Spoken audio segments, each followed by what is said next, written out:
नमस्कार मित्रांनो, ठरलं तर मग या सिरियलमध्ये काय घडले आपण ते बघणार आहोत.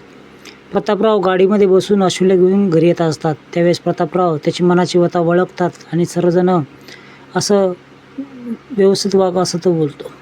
प्रतापराव बापाची भूमिका अगदी चोख पद्धतीने पार पाडतो. ह्यांच्यातून काहीतरी शिकण्यासारखं आपल्याला निश्चितच आहे. अश्विन अक्षरशः त्यांच्या जवळ येऊन रडतो. जवळ आल्यानंतर त्याला दुःखाची सगळी विसर पडतो. आता प्रतापराव देखील अगदी रडू असं जे झालेलं असतं ते गिळून घेतात. आता सायलीच्या आग्रहाखातीर सर्वजण एका दिशेने जाणार असतात आणि ॲक्सिडेंट घडवून आणणार असतात. त्यांच्या पाठीमागं हा अर्जुन असणार असतो. जे टॉय, जी खेळणी असते, जी बाहुली असते, अर्जुन सायली देतो. कल्पना, रविराज सर्वजण विचारतात की कुठे जायचं आहे. त्याच वेळेस ती काहीच सांगत नाही, फक्त एका ठिकाणी जायचं आहे असं एवढंच बोलते. आता सायलीचं सर्व ऐकतात. तिच्या आग्रहाखातर सगळं निघायला लागतात. गाडी बाहेर पडते तर खाली ऑइल सांडलेलं असतं आणि ते ऑइल सांडलेलं नसतं, ह्याने काढलेलं असतं. राकेश खूप हसू लागतो, कारण आत्ता हे तिघंही मरणार असतात. लवकरची खबर पप्पाला नागराजला द्यावं लागणार असं म्हणून तो लगेच तिकडे जातो. इकडे प्रवास चालू असताना ब्रेक वगैरे सगळं व्यवस्थित असतं. रविराज काळजीपोटी सायलीला विचारतो, तुला बरं वाटतंय ना? त्यावेळेस ती हो बोलते.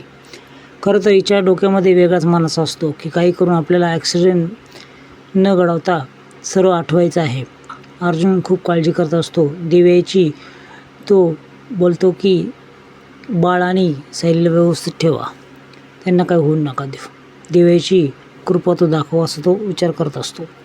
इकडे रविराज आणि प्रतिमा ते विचारतात नेमकं कुठं जायचं आहे. या रोडने उगाचच आलो आपण, कारण त्याचा रोडने खरा ॲक्सिडेंट झालेला असतो असं ते बोलते.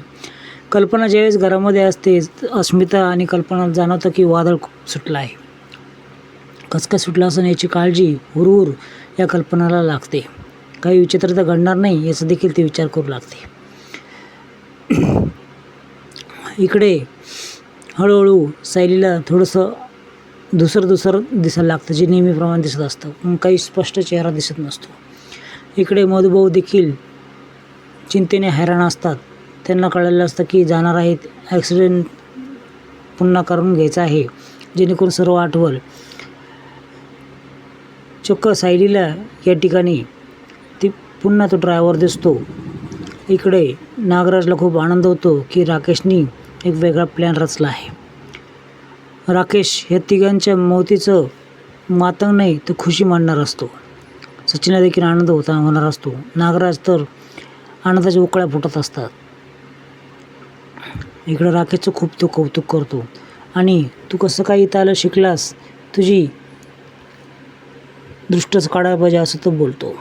नागराजला खूपच आनंद झालेला असतो, कारण पूर्ण प्रॉपर्टी आता ही राकेश किंवा नागराजच्या नावावर होणार असते. कारण हे जे सत्य बाहेर आलं की तन्वी सायली आहे, तर सगळी प्रॉपर्टी सायलीच्या नावावर विराज करून टाकेल. आता जो दुसरा चेहरा या सायलीचा असतो, ती आठवड्याचा प्रत्येक असते की खरंच तीच तन्वी आहे.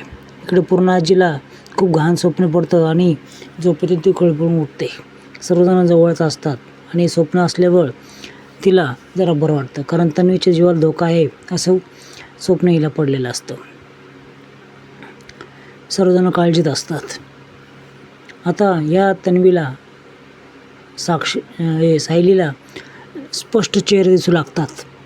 अगदी लॉकेट घालताना अर्जुन देखील दिसायला लागतो. लहानपणीची तन्वी दिसायला लागते, ते लॉकेट दिसायला लागतं आणि हसरी ही तन्वी दिसायला लागते, जी खूप हट्ट करत असते अर्जुनकडे आणि अर्जुनही जीव घालून तिच्याकडे बघत असतो. चेहरा आठवला, चेहरा स्पष्ट दिसला, ती मीच आहे म्हणून तिला खूप आनंद होतो. आता पुढे बघूयात काय होतं.